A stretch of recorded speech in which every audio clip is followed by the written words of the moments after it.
예수님께서 가버나움에 오셨다는 소식을 듣고 많은 사람들이 몰려왔습니다.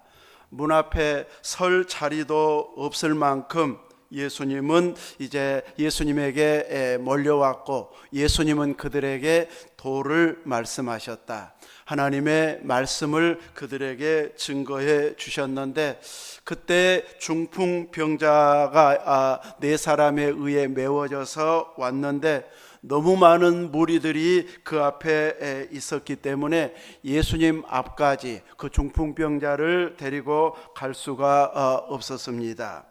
어느 누구 한 사람도 양보하지 않고 딱 꽉 막혀 있다 보니까 지나갈 길을 틀 수도 없는 그런 상황이었습니다.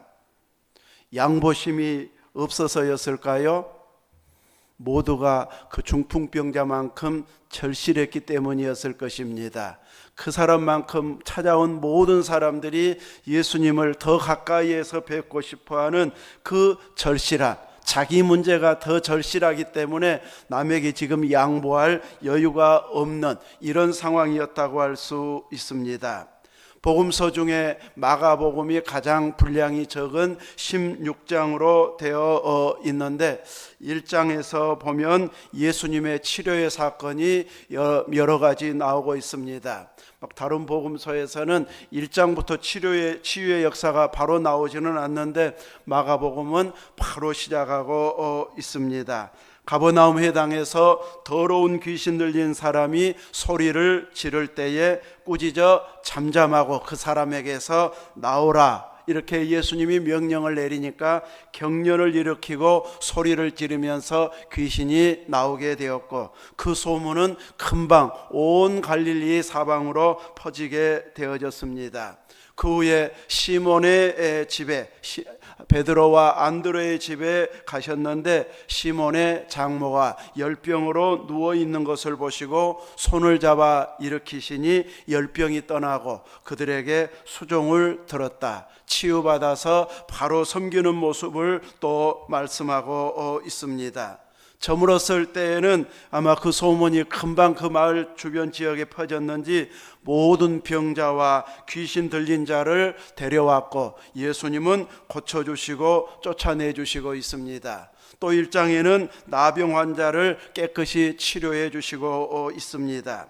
이런 소문이 금방 퍼져나갔기 때문에 예수님이 필요한 사람, 또 다른 의학적인 힘으로는 도저히 고침받을 수 없었던 사람들이 예수님께 가면 내 병도 고치겠네, 내 아는 지인들의 병도 고치겠네, 이 소문이 금방 퍼져나가서 예수님 계신 곳으로 몰려들다 보니까 이렇게 많은 사람들이 발 디딜 틈 없이 몰려오게 되어졌고, 중풍병자를 4사람이 메워가지고 온 상황에서는 길이 만들어지지 않기 때문에 예수님에게 갈 수도 없는, 이제는 방법은 드론을 띄워서 예수님 앞으로 모셔야 가는데 그때는 드론이 없었을 것이고 이제 사다리차가 있는 것도 아니고, 그러다 보니까 그 당시의 방법으로는 지붕 뜯으면 모를까, 다른 방법으로는 이제 못 가겠는데 하고 포기할 만한데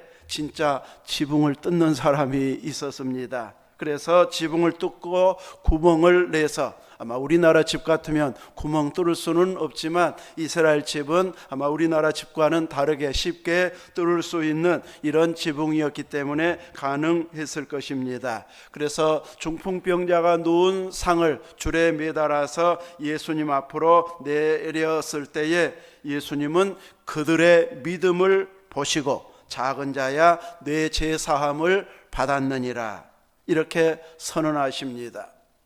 지금 이 사람은 이 죄 사함이 먼저가 아닐 것 같고 네 병이 나았다, 이래야 지금 복음인데 내 죄 사함을 받았느니라 이렇게 선언하고 있으니 그러면 내 병은 낫는단 말인가 안 낫는단 말인가, 이러면서 이제 의아심을 가질 수 있는 이런 예수님의 묘한 선언이었다고 할 수 있습니다.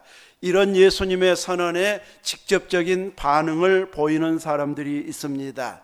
말씀에 능통한 사람들, 이 성경에 능한 사람들은 저것은 아무나 할 수 있는 말이 아닌데 누구만 할 수 있는 말입니까? 하나님만 죄의 사함을 주실 수 있는데 왜 자기가 죄의 사함을 받았느니라 하지? 하면서 이제 소리 내서는 서기관이 말하지 못하고 속으로 생각하고 있습니다. 신성모독 아닌가? 하나님의 이름을 모독하고 있는 것 아닌가? 하나님 외에 누가 능히 죄를 사하겠는가? 표현은 못하고, 예수님이 워낙 능력이 많고 다 예수님이 좋아서 찾아왔는데 비난했다가는 자기가 이제 당할 것 같으니까 속으로만 생각하고 있는데 예수님은 그 중심을 아셨다고 말합니다. 그를 향하여서 어찌하여 이것을 마음에 생각하느냐 하시면서 중풍병자에게 내 죄 사함을 받았느니라 하는 말과 일어나 내 상을 가지고 가라 하는 말 중에 어느 것이 쉽겠느냐 하십니다. 어느 것이 쉬울까요? 애매하죠. 이제 우리 같이 속으로 숨기면은 제사함 받았다 선포하는 것이 쉬워 보일 수는 있습니다. 왜냐하면 걸어가라 하면 이제 치료가 돼야 가능하니까. 그래서 치료의 능력이 없으니까 못 고칠 것 같으니까 지금 딴말하고 있는 것 아닌가 이렇게 생각하는 사람도 혹 있었을 것입니다. 그러나 예수님께서는 그렇게 말씀하신 의도가 있었는데 바로 예수님께서 인자가 이 땅에 오신 이유가 죄를 사하는 권세가 있는 것을 너희로 알게 하려 하노라 하시면서 중풍병자에게 내가 내게 이르노니 내 상을 들고 가지고 집으로 가라 하고 일어나 말씀하시자 이 중풍병자가 누웠던 침상을 가지고 일어나 사람들 앞에 지나갔고 사람들은 놀라서 다 하나님께 영광을 돌리게 되었습니다. 진정한 치유자이시고 죄를 사하는 권세가 있다는 것을 선포를 통해서 또 치유를 통해서 예수님은 두 가지를 다 보여주시면서 하나님이 보내신 참 사람인 것을 보여주고 있습니다.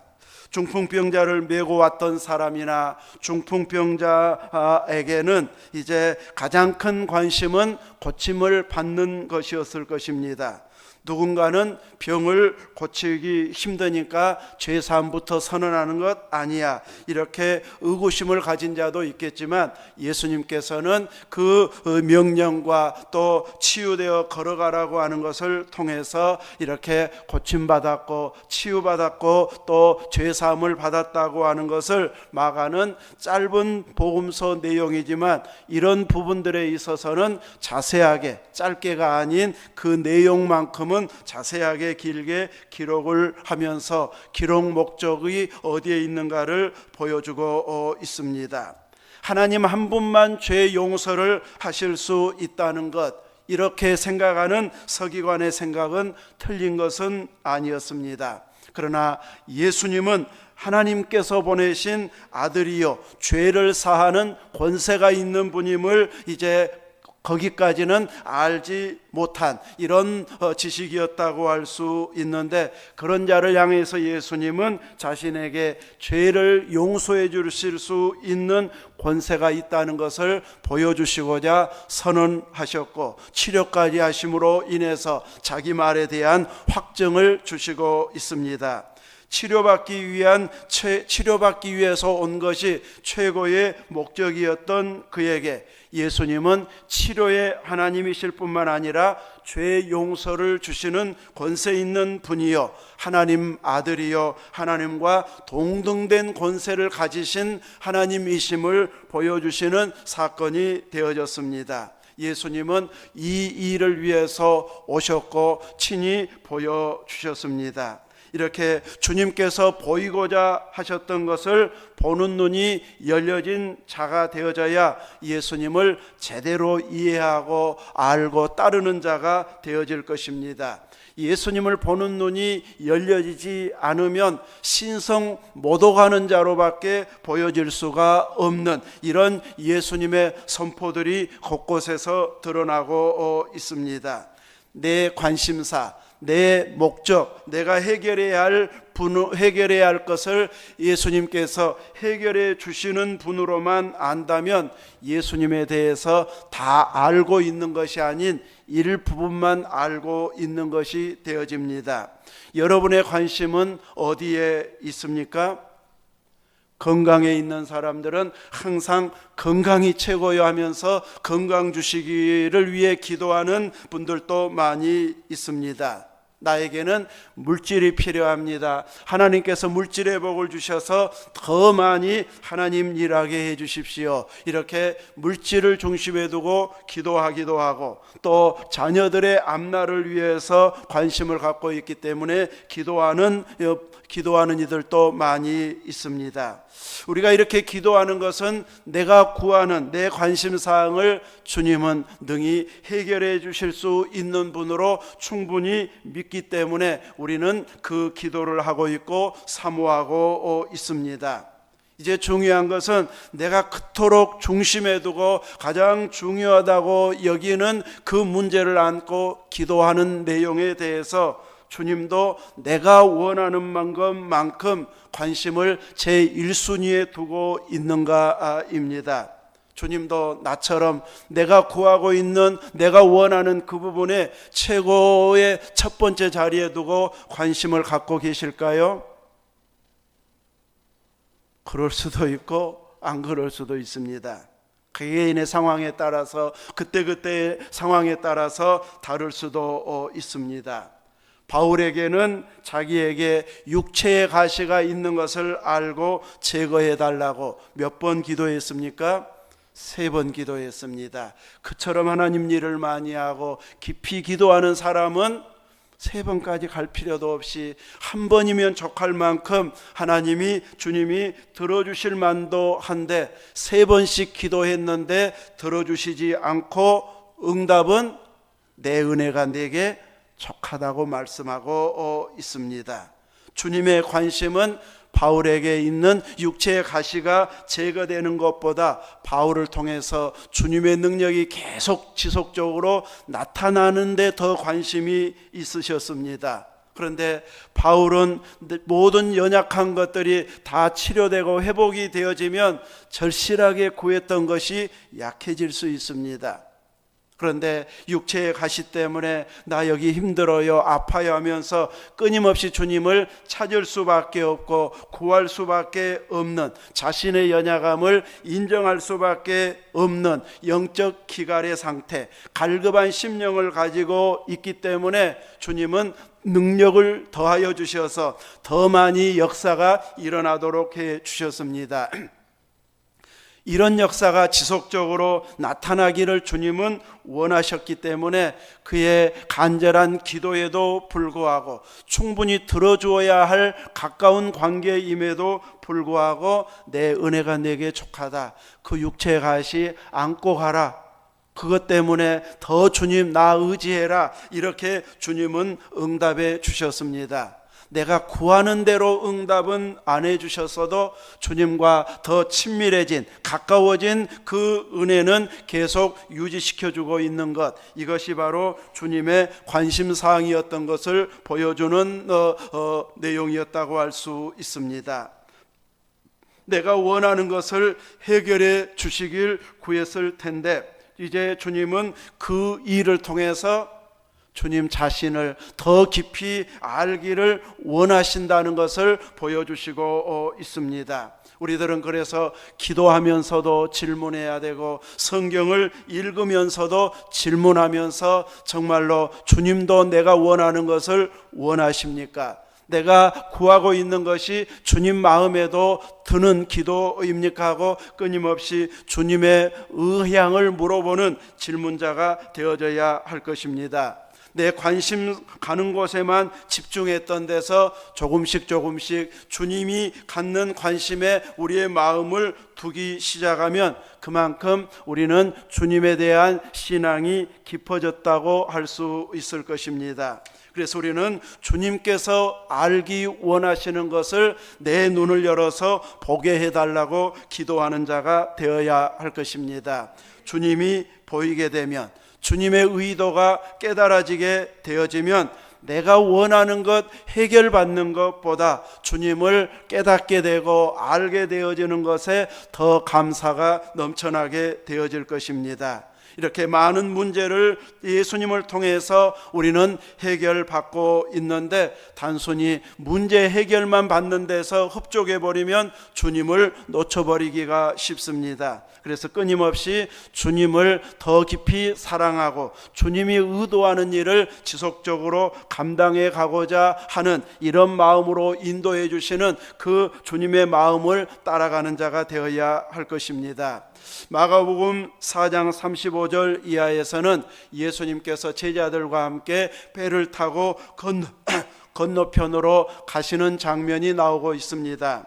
예수님은 배 고물에서 베개를 삼고 주무시고 있고, 제자들은 노를 저어서 건너편으로 가고 있는데 갑자기 광풍이 일어나 물결이 배에 부딪히게 되고, 그 물결로 인해서 물이 이제 배 안으로 들어오기 시작해서 배에 가득 차게 되어졌을 것입니다. 제자들이 어부 생활을 했기 때문에 노 젓는 것이나 어느 정도 물이 찼을 때에 퍼내가면서 이제 항해하는, 또 운행하는 이런 일들은 수시로 있었을 텐데, 이제 그 광풍이 심하다 보니까 물을 퍼내는 속도보다는 들어오는 그 물의 양이 훨씬 더 많고 빠르다 보니까 이제 이러다가 우리 죽겠구나, 이런 위기를 느끼게 되어지면서 주무시고 계신 예수님을 깨우고 있습니다. 우리가 죽게 된 것을 돌보지 아니하시나이까 하고 예수님을 깨웠을 때에, 예수님은 바람을 꾸짖어 잠잠하고 고요하라 했을 때 바람이 그치고 파도가 아주 잔잔하게 되어졌습니다. 그때 예수님은 제자들을 향하여서 어찌하여 무서워하느냐, 너희가 어찌 믿음이 없느냐, 이렇게 믿음이 없다는 것을 지적하고 있습니다. 무서워하는 것, 두려워하는 것도 믿음 없는 것임을 말하고 있습니다. 그들은 누구를 모시고 이동하고 있습니까? 예수님을 모시고 이동하고 있습니다. 예수님과 한 배를 타고 있습니다. 예수님의 능력을 꽤나 알고 있다고 하는 제자들입니다. 수많은 병자들이 고침받았고 귀신이 쫓겨나가는 것을 보았습니다. 그럼에도 불구하고 이렇게 가다가는 우리 죽겠는데, 이 생각이 더 깊이 들다 보니까 이제 믿음 없이 예수님에게 도움 요청한 것은 믿음일 것 같은데, 예수님은 이제 도움 요청하기 이전에 그 정도는 믿음으로 이겨낼 만한, 또 두려워하지 않을 만한 이런 수준으로 올라서기를 원하시는 수준으로 기대하셨는지 너희가 어찌 믿음이 없느냐고 책망하고 있습니다. 이 말은 이런 상황이 부딪히면 제발 좀 뭐 좀 보여봐라, 믿음을 보여봐라, 네 안에 있는 믿음을 지금의 현장에서 한번 보여줘. 예수님은 이것을 지금 기대하고 또 원하고 있음을 보여주고 있습니다. 말로만 나 사랑한다, 믿는다 말하지 말고 그 믿음 있음을 증명해내라고 말하고 있는 것이 어찌 믿음이 없느냐 하고 지적하고 있는 말씀입니다. 여러분은 주님을 믿습니까? 그 믿음을 증명하는 삶을 살아가시기를 바랍니다. 내 처한 상황에서 내 기도 문제를, 내가 기도할 수밖에 없는 위기 상황 속에서 구하는 그 모든 구함 속에서도 끊임없이 믿음을 보이는 이런 삶을 살아가야 할 것입니다. 주님 앞에서는 바람과 바다도 잔잔해지게 하신 것처럼 내가 기도하는 그 문제도 주님은 능히 해결해 주실 수 있는 분이십니다. 주님은 내 신음소리까지도 헤아려 알고 계시고 그 문제를 해결하기 위해서 준비하면서 어느 시점에서 해결해 주시면 가장 최고의 효과가 나타날지, 믿음이 깊어질지를 주님은 아시기 때문에 그 시기에 맞추어서 응답해 주실 터인데, 우리들이 너무 급해가지고 주님보다 앞서가려고 할 때가 있습니다. 그래서 내가 요구하는 시점에 응답해 주시지 않으면 주님 실망했습니다, 이 마음이, 서운한 마음, 섭섭함이 조금씩 들어가려고 합니다. 그래서 애들 같으면 나 안 먹어, 나 밥 안 먹어 하는 것처럼 나 이제 기도 안 해, 이제 이런 쪽으로 가버리려고 해서는 안 될 것입니다. 그럼에도 불구하고 나는 주님이 좋습니다 하는 데까지 나아갈 수 있기를 바랍니다. 마가복음 5장에서는 혈루증으로 알아온 한 여자가 나오고 있습니다. 많은 의사에게 괴로움을 받았다고 표현하고 있고 가진 것도 다 허비했다고 표현하고 있는데, 그럼에도 불구하고 효염은 없었다고 기록하고 있습니다. 왜 의사에게 괴로움을 받았다고 표현하고 있을까요? 아마 이것이면, 이 약이면 틀림없이 치료된다고 장담을 했을 것 같습니다. 그래서 이번에는 이제 틀림없겠지, 이번에는 틀림없겠지. 어제 임식 갔는데 강변교회 목사님이 이 목사님 내가 약 소개해준대, 약 먹으면 머리 다 나겠는데, 그래서 기가 솔깃했습니다. 50만 원이 든다고는 하던데, 아무튼 대전으로 가야 된다고 이제 그러던데, 아무튼 이렇게 해놓고 안 고쳐주면 돈만 허비되잖아요. 이런 식으로 이 여인은 12년 동안 여러 의사에게 시달리다가 보니까 이제는 가진 것도 다 허비했다, 오히려 효험도 없고 더 중하여졌다. 그런데 예수님이 지나간다는 소문을 듣게 되어져서 무리 속에 끼어 들어가서 내가 예수님의 옷에만 손을 대도 내 혈루증이 나을 것 같다, 이 믿음이 생겼기 때문에 무리들 틈에 들어가서 예수님의 옷을 만졌을 때에 본인은 느낄 수 있었습니다. 이렇게 계속 피가 흘러내리던 것이 마른 것 같은데, 내 병이 나은 것 같은데 하고 깨달아지는 순간 예수님께서 누가 내 옷에 손을 대었느냐 하고 물으십니다. 그랬을 때 이 여인은 크게 두려워하게 되어집니다.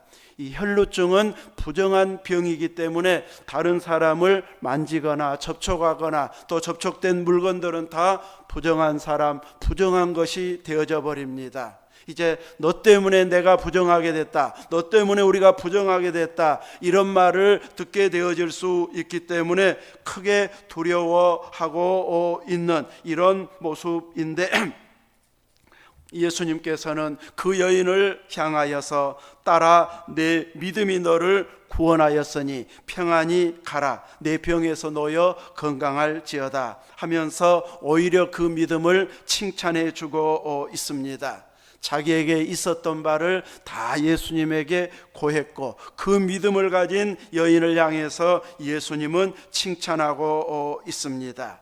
자기 재산을 다 허비할 만큼 의사를 쫓아다녔어도 효험이 없었는데 예수님은 말씀 한마디로, 아니 말씀도 아니고 자기 믿음을 가지고 예수님의 옷을 만졌는데 믿음을 행동으로 옮겼을 때 치료가 이루어졌습니다.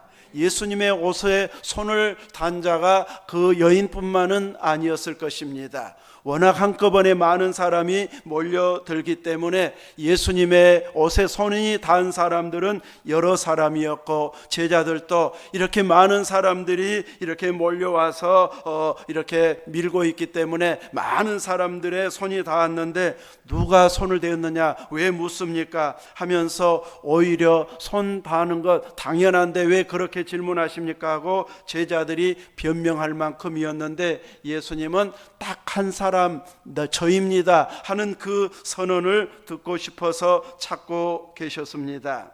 이렇게 예수님께서는 그 믿음을 통해서 우리들이 치료되어진 것, 또 내가 주님의 은혜 때문에 이렇게 살아갑니다 하고 고백하는 그 한 사람을 확인하고 싶어 하신다는 것을 보여주고 있습니다. 우리가 예수님을 통해서 이렇게 많은 은혜를 경험했으면, 체험했으면 예수님께서 이런 은혜를 주셨습니다 하고 고백하기를 주님은 원하신다는 것을 보여주고 있습니다. 회당장 야이로의 딸을 고쳐주겠다고, 죽어가는 그 딸을 고쳐주겠다고 집으로 가는 도중에 일어난 사건이 혈루증 앓은 여인의 치료받은 사건이었고, 가는 도중에 이제 그 딸이 죽었다는 소식이 전해 왔을 때에 예수님은 두려워하지 말고 믿기만 하라고 말합니다. 도착했을 때는 이미 죽었고 장례가 이제 시작된, 준비에 들어간 이런 상황이었는데도 불구하고 예수님은 죽은 것이 아니라 잔다 했을 때 사람들의 반응은 비웃음이었습니다. 우리가 다 봤는데, 확인했는데, 이미 죽었는데, 혼 떠나갔는데 이러면서 예수님이 잔다고 하니까 안 와봤으니까 저렇게 말하지, 안 봤으니까 저렇게 말하지 하면서 비웃었는데, 예수님은 달리다굼 하면서 소녀의 손을 잡았을 때에 그 소녀는 일어났습니다. 분명히 죽은 것을 확인했는데 다시 살아나게 되어졌습니다. 옷을 만진 믿음도 치료의 역사가 일어났고, 또 예수님의 말씀을 믿기만 하면 다시 산다고 하는 그 말씀을 믿고 묵묵히 따라갔던 아버지도 딸이 살아나는 것을 경험하는 이런 은혜를 체험하게 되어졌습니다. 이런 능력의 주님을 세상은 환영할까요? 우리나라에서 이런 예수님을 환영하는 사람이 더 많을까요? 숫자로 보면 환영하는 사람이 더 많은 것 같지는 않습니다. 내 눈으로 보면 몰라도 또 이렇게 말할 사람도 있기는 하겠지만, 아무튼 이렇게 이 세상은 예수님에 대해서 환영을 하기보다는 자기들 마음에 들지 않게 행동하는 목사님이 등장한다든지 교회가 나타났다 하면은 일반 방송에까지 뉴스를 내보내고, 이제 사람들의 입에 계속해서 공격하고 비난하도록 해가지고 전도의 길을 끊임없이 막는 쪽으로 이렇게 가고 있습니다. 어둠의 세력들이 이렇게 세상의 모든 방송까지도 장악하려고 하는 이런 의도가 곳곳에서 숨어 드러나고 있는 것을 보여주고 있습니다. 이렇게 죄악 세상을 향해, 비웃는 세상을 향해 내가 예수님 살아계심을 확인했습니다, 나는 이런 은혜를 체험했습니다 하고 증거해야 할 사람은 우리들입니다. 적어도 온 세상에 알릴 만큼 우리는 유명인은 아니기 때문에 온 세상을 향해서 알리지는 못해도 내 주변의 사람들에게, 나의 지인들에게는 나는 이런 기도 응답을 체험했습니다, 이런 은혜를 경험했습니다, 주님이 이렇게 깨닫게 해주셨습니다 하면서 믿음 있는 반응, 주님을 증거할 수 있는 이런 믿음을 보여주는 자가 되어져야 할 것입니다. 마가복음 9장에서는 귀신 들린, 말 못하게 하는 귀신 들린 아들을 데리고 있는 아버지가 예수님께 이제 쫓아내달라고 아들을 데리고 왔는데, 와보니 예수님이 안 계셨습니다. 세 제자를 데리고 변화산에 올라갔을 때여서 나머지 제자들에게 자기 아들에게 있는 귀신을 쫓아내 달라고 부탁을 했는데, 제자들이 열심히 쫓아내 보려고 시도했지만 쫓겨나가지를 않았습니다. 제자들에게 그런 귀신을 쫓아내는 경험이 한 번도 없었다면 무리한 요구였을 수 있는데, 이미 예수님의 명을 파송을 받아서 전도를 하러 갔을 때에 귀신이 쫓겨나고 병이 치료되는 경험을 했던 제자들이었기 때문에 어쩌면 자기들을 통해서도 이 아이에게 들린 귀신이 쫓겨나갈 수 있다는 작은 소망을 가지고 시도를 했었겠지만, 예수님이 돌아올 때까지 귀신은 쫓아내지를 못했습니다. 그때 이제 나중에야 예수님이 오셨을 때에 예수님에게 이야기합니다. 이 아이가 어릴 때부터 귀신이 죽이려고 물과 불에 자주 던졌습니다. 근데 예수님이 무엇을 하실 수 있다면 우리를 불쌍히 여기사 도와주십시오. 이렇게 도움을 요청하는데 앞에 한마디 붙인 것 때문에 책망을 받죠. 무엇을 하실 수 있거든. 그래서 예수님은 할 수 있거든이 무슨 말이냐? 믿는 자에게는 능히 하지 못할 일이 없느니라. 이 말을 했을 때 아버지는 소리를 지르면서 내가 믿나이다, 믿음 없는 것을 도와주소서. 따라서 할까요? 내가 믿나이다, 나의 믿음 없는 것을 도와주소서. 내가 믿음이 없다고 생각이 듭니까?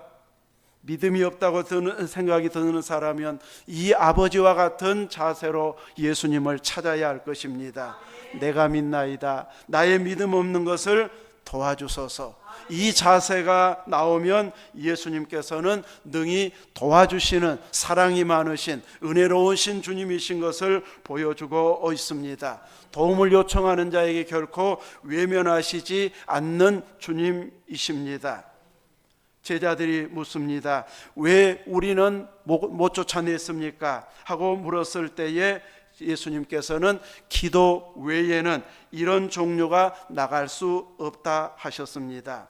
단순히 믿음 없는 것을 도와주소서 하면 도와주시는 것이 아니라 기도로 연결이 되어져야 된다는 것을 주님은 제자들에게는 가르쳐주고 있습니다. 기도 없이는 이런 종류가 나올 수 없다는 것을 말해주므로 제자들이 전에 쫓아낸 경험이 있기 때문에 앞으로도 쫓아낼 수 있어 이렇게 생각할 일이 아니고 계속 깨어 기도하면 기도의 사람을 통해서 이런 역사가 일어난다는 것을 주님은 가르쳐 주시고 있습니다. 우리들도 깨어 있어야 우리 안에 있는 믿음의 역사가 일어나게 되어집니다.